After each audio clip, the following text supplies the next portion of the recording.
1.3 কোষে দেখি 1.3 বিয়োগটা। এখানে কি বলেছে, আমার কাছে একটি বড় চকলেট আছে, আমি সেই চকলেটের সমান 8টি টুকরো করে তার 3টি টুকরো বোনকে, 2টি টুকরো ভাইকে দিলাম ও বাকি টুকরোগুলি নিজে খেলাম। আমরা কে কে চকলেটের কত অংশ পেলাম? মানে কি হচ্ছে, একটা গোটা চকলেট আছে, সেই চকলেটকে মোট 8টা টুকরো করা হয়েছে, সেই 8টা টুকরোর মধ্যে 3টে টুকরো বোনকে, 2টো টুকরো ভাইকে দিয়ে যে টুকরোগুলো পড়ে আছে সেই টুকরোগুলো কে খাবে? আমি খাবো।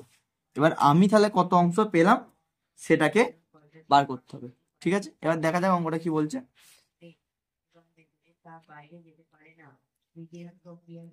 2 এর দাগের বি।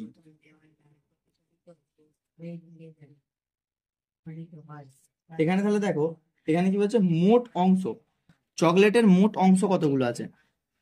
চকলেটের মোট টুকরো, মোট টুকরো কতগুলো আছে? এখানে মোট টুকরো আছে কটি?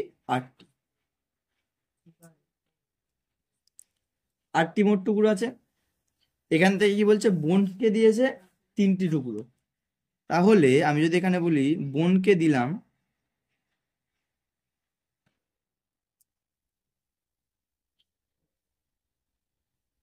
বোনকে দিলাম কটি টুকরো? 3টি টুকরো।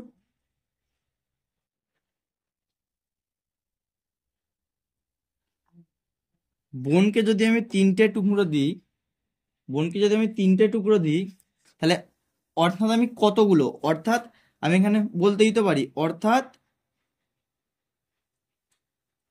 অর্থাৎ কটি, কত দিলাম, অর্থাৎ আমি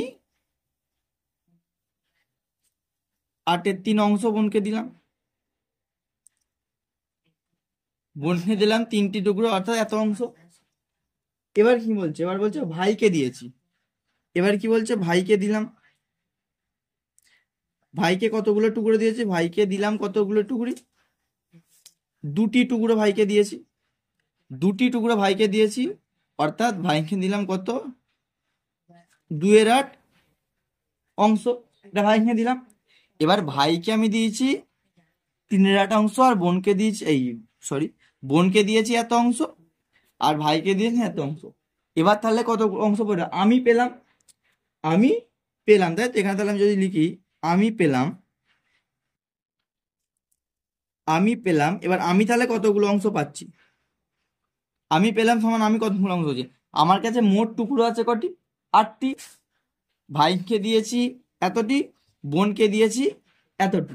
ঠিক আছে, এবার দেখ, এখানে আমি পেলাম মোট, এখানে মোট চকলেটের যে ছিল সেটা মোট চকলেট ছিল কত অংশ? 1 অংশ মান মোট চকলেট, কারণ কোনো কিছুর যদি অংশ না বলে দেওয়া থাকে তখন ধরে নিতে হয় সেটা আছে 1 অংশ। 1 অংশ মান চকলেট আছে, আমি ভাইকে আর বোনকে যেটা দিয়েছি, যেটা আমার খরচ হয়েছে, সেটা আমি কি করে যোগ করব? তাহলে আমি বোনকে কত অংশ দিয়েছি? বোনকে দিয়েছি আমি এত অংশ প্লাস এত অংশ, ভাই আর বোনকে মিলিয়ে আমি এটা দিয়েছি। তাহলে এই অংশ থেকে আমার যে 1 অংশ আছে, আমি যদি এইটাকে যদি বিয়োগ করি, তাহলে আমি পেয়ে যাব যে আমি নিজে কত অংশ চকলেট পেলাম, আমি পেয়ে যাব তো।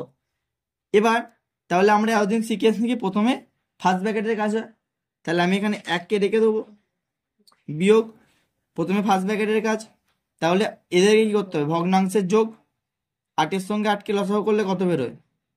8।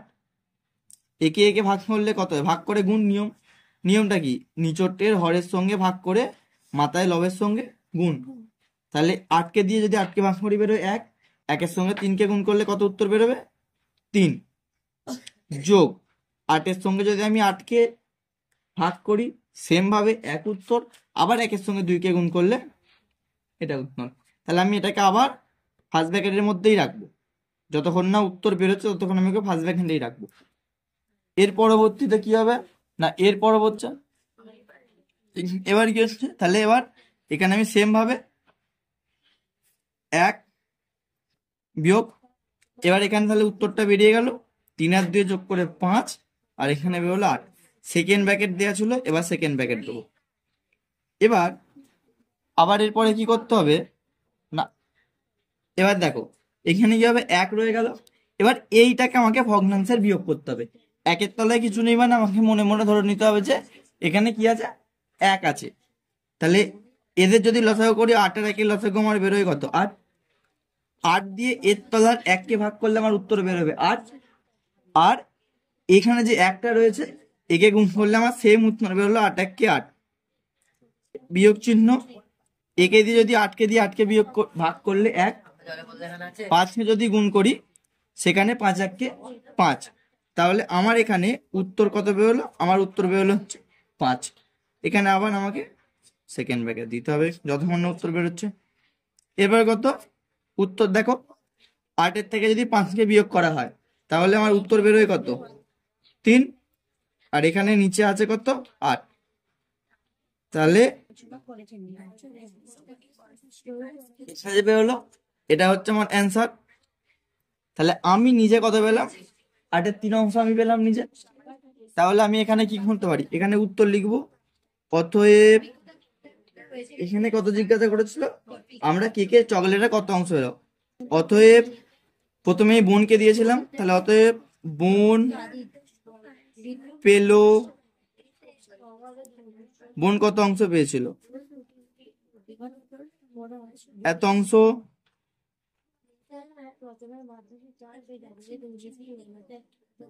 ভাই পেল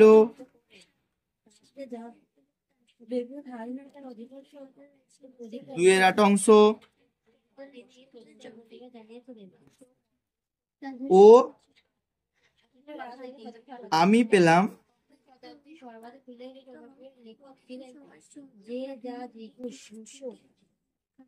3-এর 8 অংশ।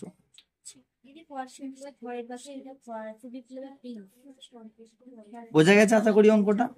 হ্যাঁ, এবারে সি এরটা দেখো। এখানে বলেছে 1 থেকে 10 পর্যন্ত পূর্ণ সংখ্যাগুলি ও মৌলিক সংখ্যাগুলো লিখি। এদের মধ্যে মোট পূর্ণ সংখ্যার কত অংশ মৌলিক সংখ্যা আছে খুঁজি। মানে 1 থেকে 10 অব্দি যতগুলো পূর্ণ সংখ্যা আছে সেগুলিকে লিখবো, এবং তারপর 1 থেকে 10 পর্যন্ত যতগুলি মৌলিক সংখ্যা আছে ততগুলিকে লিখবো। লিখে যতগুলি পূর্ণ সংখ্যা হবে তার মধ্যে কত অংশ মৌলিক সংখ্যা হচ্ছে এটাকে বার করতে হবে। ঠিক আছে, সিএরটা। তাহলে প্রথমে আমরা দেখবো 1 থেকে 10 পর্যন্ত যে পূর্ণ সংখ্যাগুলো আছে সেই পূর্ণ সংখ্যাগুলোকে। তাহলে এখানে কি লিখবো, 1 থেকে 10 পর্যন্ত, 1 থেকে 10 পর্যন্ত পূর্ণ সংখ্যাগুলি হলো, 1 থেকে 10 পর্যন্ত পূর্ণ সংখ্যাগুলি হলো, এখানে সমান দিয়ে নিজে লিখি, 1 থেকে 10 পর্যন্ত যে পূর্ণ সংখ্যাগুলি আছে সেগুলো কি, 1 থেকে 10 পর্যন্ত প্রত্যেকটা সংখ্যাই হচ্ছে পূর্ণ সংখ্যা। তাহলে আমি এখানে কি লিখবো, 1, 2, 3, 4, 5, 6, 7, 8, 9, 10। তাহলে 1 থেকে 10 পর্যন্ত যে সংখ্যাগুলি আছে সেগুলি প্রত্যেকটাই পূর্ণ সংখ্যা। 1 থেকে 10 পর্যন্ত প্রত্যেকটা সংখ্যাই কি সংখ্যা, পূর্ণ সংখ্যা। এবার কি লিখবো, এবার লিখবো 1 থেকে 10 পর্যন্ত মৌলিক সংখ্যা। কারণ প্রথমে আমার কি চেয়েছিল, পূর্ণ সংখ্যা, তারপরে চেয়েছিল কি মৌলিক সংখ্যা। তাহলে মৌলিক সংখ্যাগুলি হলো কি কি, 1 থেকে 10 পর্যন্ত যে মৌলিক সংখ্যাগুলি আছে সেগুলি কি কি, কি কি বলো। তাহলে মৌলিক সংখ্যাগুলো কি কি, এখান থেকে দেখলে 2, 3, 5, 7, 4টে।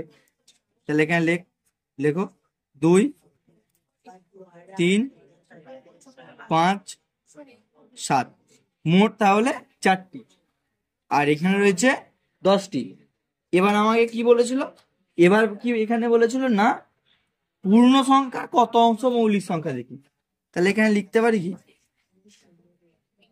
পূর্ণ সংখ্যার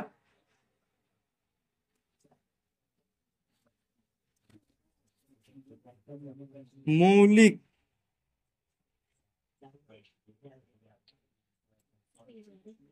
সংখ্যা হলো পূর্ণ সংখ্যার মৌলিক সংখ্যা হলো কত? পূর্ণ সংখ্যা ছিল 10 আর মৌলিক সংখ্যা আছে 4 অংশ,